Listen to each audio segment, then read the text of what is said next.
तारिक अनवर जी, रामजतन सिन्हा जी, मदन मोहन झा जी, मोहम्मद जावेद जी, stage पे Congress party के वरिष्ठ नेता,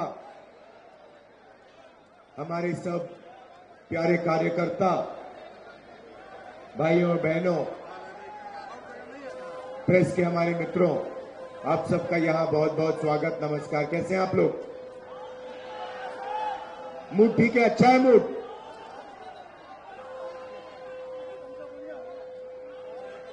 कुछ दिन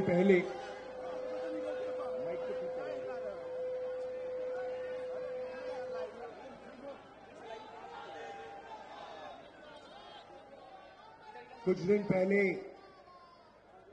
दिल्ली में कांग्रेस हेडक्वार्टर्स का इनॉग्रेशन हुआ और वहां मैंने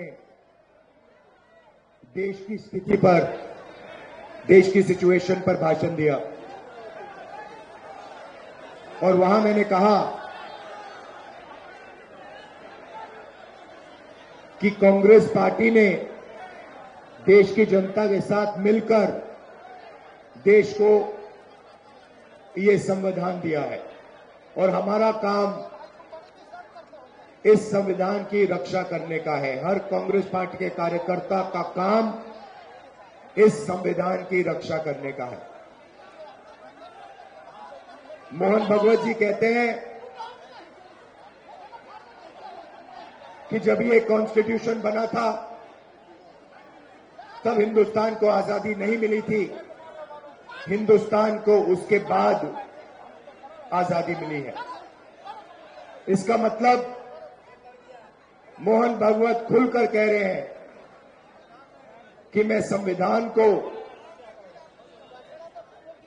एक्सेप्ट नहीं करता हूं और मैं संविधान के खिलाफ हूं, क्योंकि अगर वो आजादी को मानने के लिए तैयार नहीं है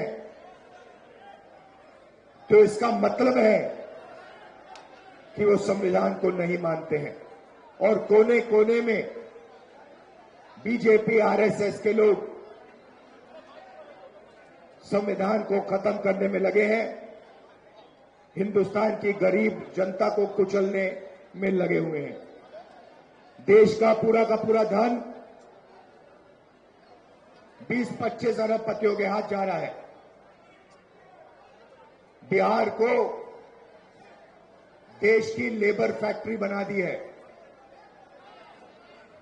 आप मेहनत करते हो, आप काम करते हो, आप जीएसटी देते हो, आप अपना खून पसीना देते हो और पूरा का पूरा धन, पूरा का पूरा फायदा 20-25 अरबपतियों के हाथ नरेंद्र मोदी कर देता है।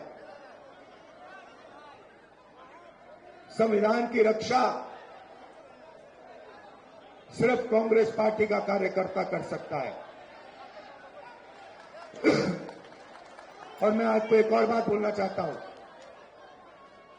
कि ये विचारधारा की लड़ाई है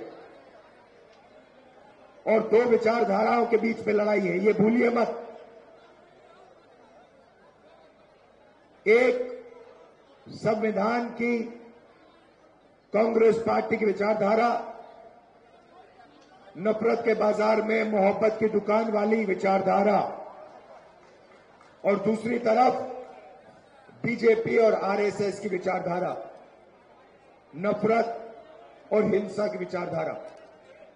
इन दोनों के बीच में लड़ाई चल रही है और मैं आपको कह सकता हूं कि बीजेपी का मुकाबला विचारधारा से ही होगा, कांग्रेस पार्टी की विचारधारा से ही होगा, और बीजेपी का मुकाबला सिर्फ कांग्रेस पार्टी का कार्यकर्ता और उसकी विचारधारा कर सकती है।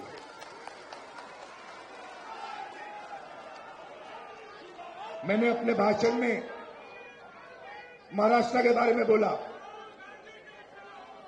इलेक्शन कमीशन से हम आंकड़े चाहते हैं। महाराष्ट्र में लोकसभा में और विधानसभा में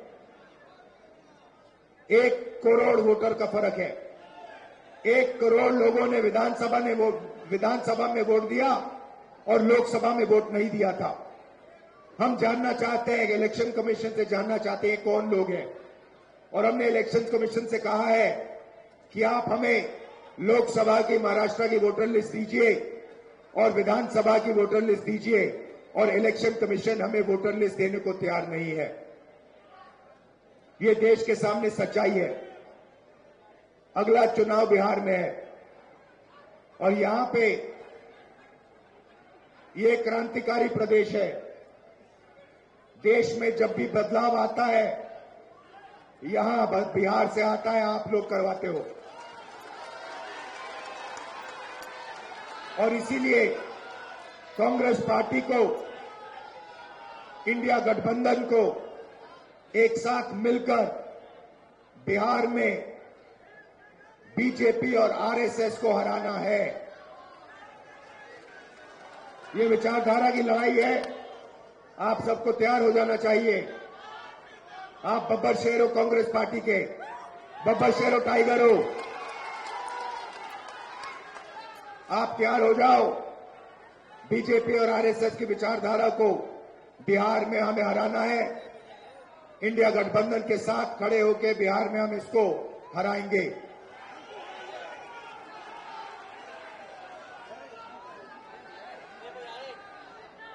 आप सब, विचारधारा आपके खून में है, आपके डीएनए में है। आपको बताने की भी जरूरत नहीं है। आपने इतने प्यार से मेरा स्वागत किया। आप 24 घंटा कांग्रेस पार्टी की विचारधारा के लिए लड़ते हो। आप 24 घंटा आरएसएस बीजेपी के खिलाफ लड़ते हो और आप डरते नहीं हो। इसके लिए मैं आपको दिल से धन्यवाद करना चाहता हूं।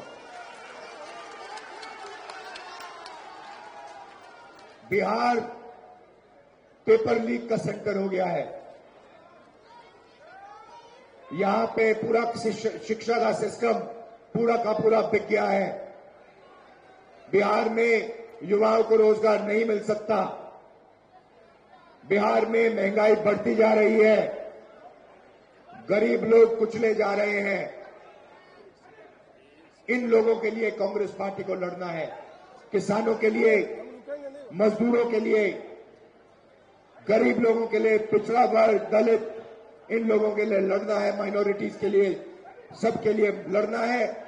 और यहां बीजेपी की विचारधारा को हराना है और कॉन्स्टिट्यूशन, संविधान की विचारधारा को जिताना है। आप सबका बहुत बहुत धन्यवाद, दिल से धन्यवाद। नमस्कार, जय हिंद।